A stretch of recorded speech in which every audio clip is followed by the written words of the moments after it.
turn of that story. I'm now joined by Thuku Kanyoro, who's an AI engineer at the Jomo Kenyatta University of Agriculture and Technology, and he's also the CEO of Tukupe, and will be unpacking matters AI. Karibu sana, engineer. Thank you so much. How are you doing? I'm good. Very well. Well, yeah. Nice to have you with us. Thank you. Now, let's start with the basics, because not everyone who's watching understands what AI is. Yes. What exactly is AI intelligence, and why is everyone all of a sudden talking about it? I'll start by explaining from a layman explanation what AI is. It's a technology that we've been waiting for a long time, just like we are waiting for another that is coming called quantum computing. So, and what AI is a technology that is trying to mimic the human brain. Mm-hmm. So before AI, how the computers worked is that you used to do what is called programming. You give the AI, your computer some instructions. I'll give you an example: A plus B plus equals C.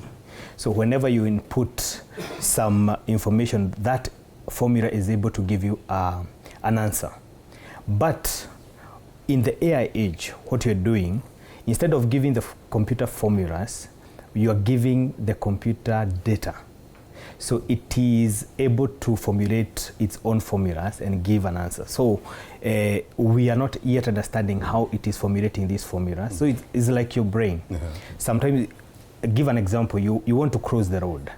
So you don't understand the calculations that your brain works when it is determining the speed of a car that is passing and the speed that you have decided to cross the road with.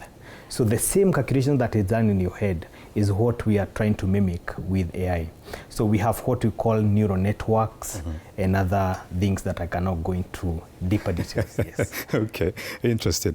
Now, when many people hear AI, they get worried about their jobs.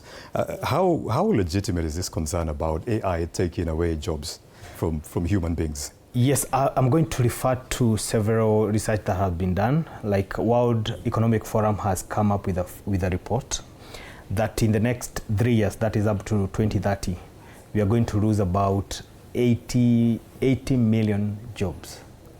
At the same time, we are going to create about 97 million jobs. Mm-hmm. What we call white-collar jobs, like even what we are doing right now, yes.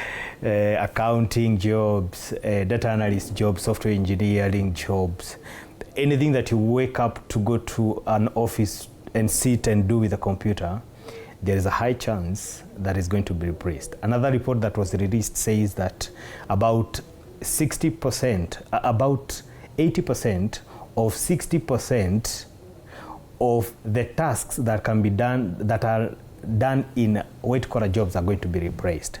So it's a 50-50, it's a win-lose situation, that jobs are going to be lost, others are going to be created at the same time. 80 million lost, 97 million gained. So it's a win-lose lose-win situation. Yes. Now, engineer, would you kindly walk us through the AI in your own products? Actually, look what that looks like from Tukupe and the new Tukua platform.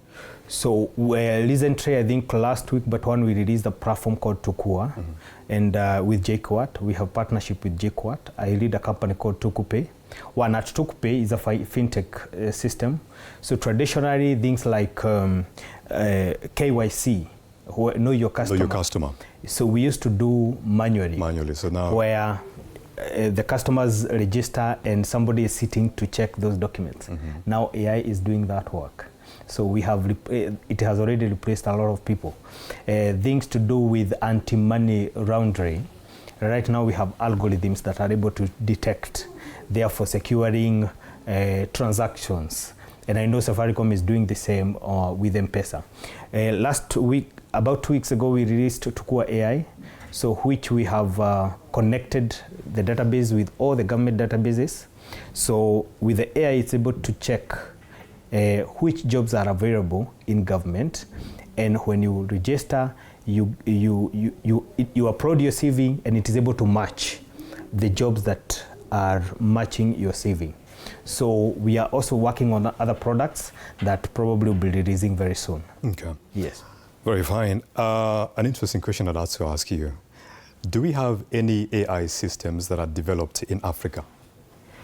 Yes, I will say there are several layers when you're talking about artificial intelligence. We start with the architecture layer or the hardware layer. In Africa, we don't have that because infrastructure is very expensive. Like you heard the president talking about the power that is required to run one data center, AI data center. One AI data center requires more power than we have in the entire country. So there's the second layer where we have now LLMs, large language models like ChatGPT. We have not also had one in Africa. But now we have what we are calling the application layer, now where we have the agentic AIs and applications that are consuming those infrastructure and the LLM layers. And those we have so many in Africa, like the one now we have generated with GOtv AI. Mm-hmm. But at the infrastructure level, we are quite some years behind, probably 40, 50 years behind in terms of infrastructure. Okay. Yes. Very well. Who should be responsible for regulating AI? The government, technology companies, or both? Briefly as we wind up. I've seen even in other areas like fintech where the government involves the technology people. So right now, as we speak, even in other countries like the US, we have the technology, what they're calling Oregons. They're the ones who are coming up with these regulations and then advising the government to what these regulations needs to be. So what we need in Kenya and in Africa is the AI practitioners and the AI experts to work hand in hand with the government. But the government cannot work alone.